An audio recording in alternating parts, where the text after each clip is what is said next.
Wala kang nararamdaman? Yung likod mo okay na? Okay naman po. Oo. Kamusta yung school? Okay po. Anong ginawa nyo na nakaraan? Nag-aral po tungkol sa English. Lagi ka makikinig kay mama ha. Opo. Huwag ka mag-alala, hindi naman kita pababayaan. Tsaka kahit dalawa lang tayo, gagawin natin lahat ha. Tulungan mo lagi si mama ha. Kasi syempre dalawa na nga lang tayo, di ba?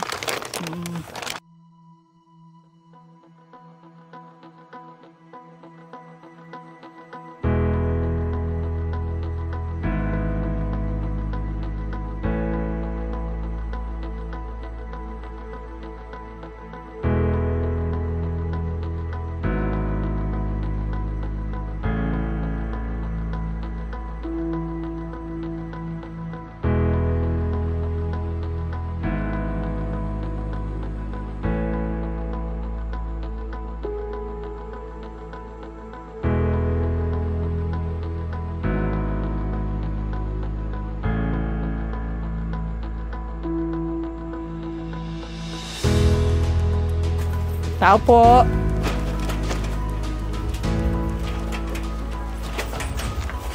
Ay, Hello, kamusta? Okay How are you? Okay lang po, ma'am. Kayo, ma'am, kamusta po? Mabuti. Salamat ha. At tinalaw mo kami dito. Ito Si po Vince. Si Vince, ma'am. Hi Vince, kamusta? okay naman po. Oh, ang gwapo ni Vince. Ang gwapo ni Vince. Anong masasabi mo kay Mami? Di ba ang bait ni Mami? Oo. Sacrifice lang talaga. Oo. So kaya kayo lumipat dito kasi nagpapagamot siya, ganun Opo. ba yun? Nung nag-pandemic, ang hirap mag ng ambulansya na nakaraos na sa chemotherapy. Pero yung monitoring niya sa hospital, nandun pa rin kasi monthly CBC pa rin kami. Nasa 2 taon mahigit na kaming monitoring. Tapos, ay ano pa namin ang 5 years para ma-declare na siya na survivor na siya. Vince, andiyan yung tubig mo ng mineral. Lagyan mo na to, inom ka na ng maligamgam. Lagyan mo na ng maligamgam, tapos inom ka na ha. Tapos luluto lang ako ng pagkain mo at saka inumin mo.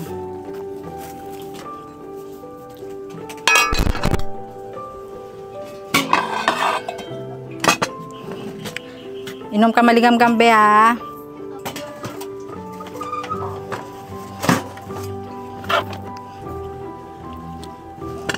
Okay na siya po na ilagay. Akin na po.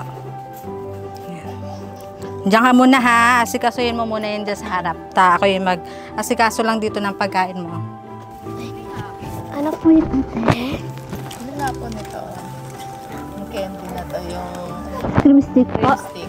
3-5 ate. Sige po, bili ako ng 10 pesos. Ang routine ko talaga sa Thank you po. umaga, pagising, syempre always prayer. Thank you Lord kasi ang ganda ng umaga.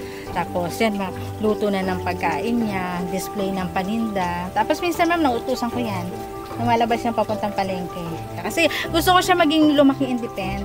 Ayoko siyang lalaki na nakaasa lang din. Oo, kasi sabi ko sa kanya, dalawa lang kami. Kaya kailangan magtulungan. Malayo yung palengke. Medyo malapit lang naman din.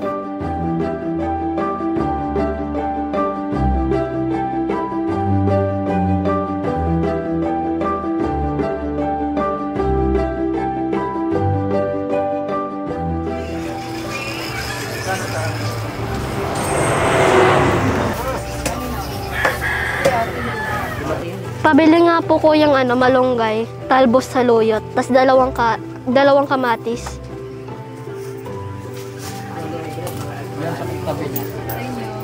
Ito po. Magkano po lahat?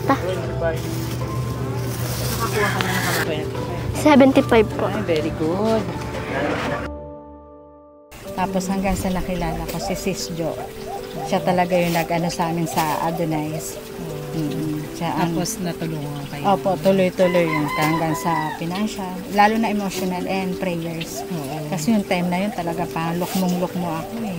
Hindi naman ibibigay sa akin to kung hindi ko kaya eh. Kaya yun lang din po yung lagi ko sinasabi, kaya ko. Kumbaga yung problema, hindi ang problema. Blessing.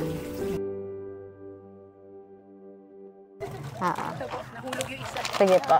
Salamat. Penga ko dyan, be, ng ano, be? Sibuyas. Yan.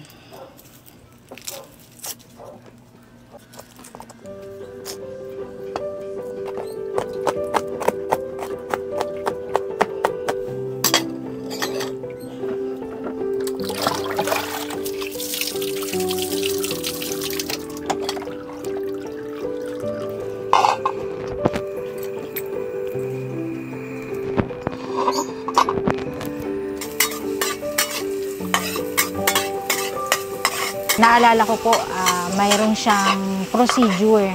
Kailangan talaga ang nanay dapat wala. Nurse lang at doktor. Pero nakiusap ako sa nurse at doktor kung pwede doon ako sa tabi ng anak ko. Kasi ang hinawakan niya ma'am yung kamay ko, sinabi niya sa akin na wag mo ako iiwan, lalaban ako. Doon pa lang na-inspire na ako sa anak ko. 3 years old siya noon ma'am, nung sinabihan niya ako noon. Kasi mula noon, sabi ko sa sarili ko, kakayanin ko kahit anong hirap. Kasi pinagkaloob siya sa akin ng Panginoon. Nak, kain ka na, nak. Ayos mo na yung upuan dyan, be. Diyan natin sa sandal. Upo ka na dyan sa ano mo. Tapos i-ready ko na yung tubig mo, ha? Kain ka marami. Pray mo na kay Papa Jesus.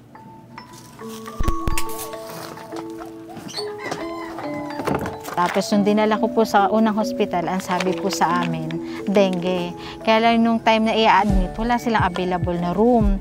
Ang ginawa po namin, lumipat kami sa Children's. Pagdating po dito sa Children's, panibagong laboratory, dengue test, tapos ihi niya, yung laway niya, lahat ng tinatest. Negative naman po siya, pero doon pa lang nakitaan na siya sa dugo, sa CBC na mababa yung hemoglobin. Doon na nag-start na monitoring na kami na 1 month. Araw-araw kami nagpapa-CBC. Maayos yung sulat? Wala ka ng assignment? Wala po. Wala po. Sa 6 na yung pasukan, dapat okay na, ha?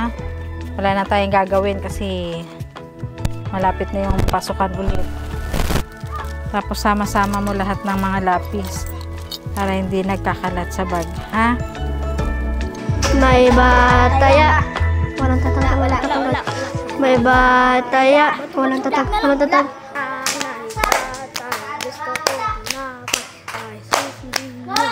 Anong may tuturo mo sa ibang bata?